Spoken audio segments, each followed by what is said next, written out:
Today we will be exploring the geologic history, the weathering, and plant succession at Davidson Arabia Mountain. Here you can see two samples representative of the main rock types found at Arabia Mountain. Take a moment and try to identify each type of rock. In both samples, you should see dominantly felsic minerals such as quartz, plagioclase feldspar, and muscovite mica, as well as some biotite and amphibole. However, you should notice that the minerals are arranged differently in the two samples. In the sample on the left, the minerals are arranged randomly, but in the sample on the right, the minerals are aligned into dark and light colored bands.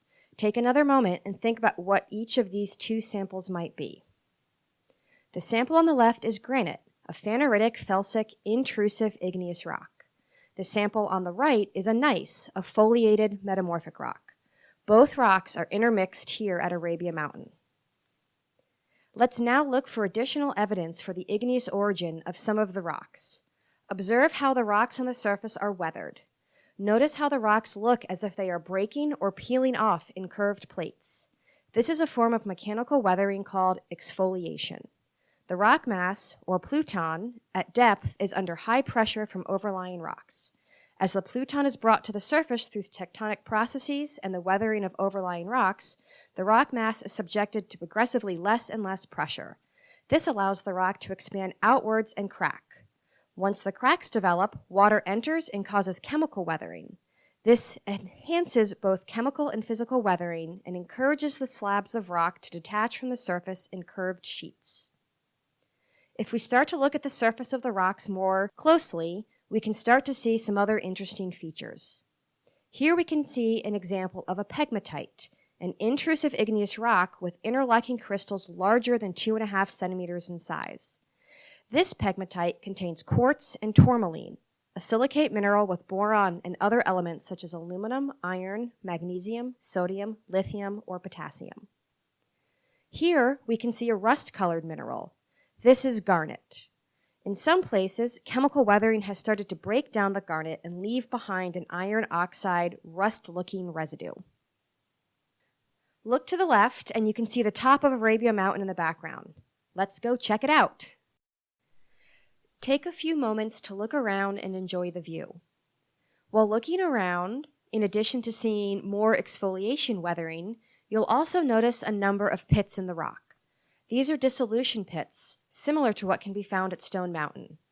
Cracks in the rock allow for chemical weathering processes to get started. Once the rock begins to weather, a thin layer of soil starts to form.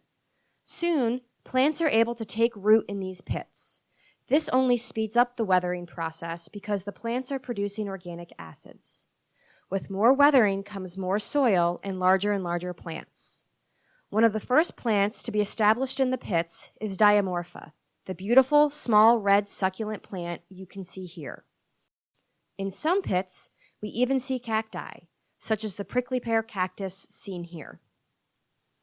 Some of these larger pits contain water year-round and are home to endangered species, such as Isoetes, also known as the black-spored quillwort. This is an endangered species that is endemic, meaning it is only found in places similar to this in the southeast.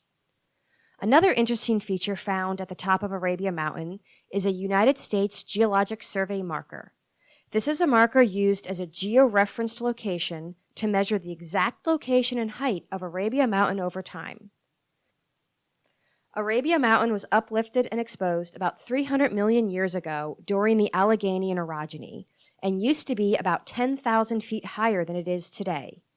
Over the past 300 million years, the rocks have been weathered away to its current height and will continue to weather away in the future.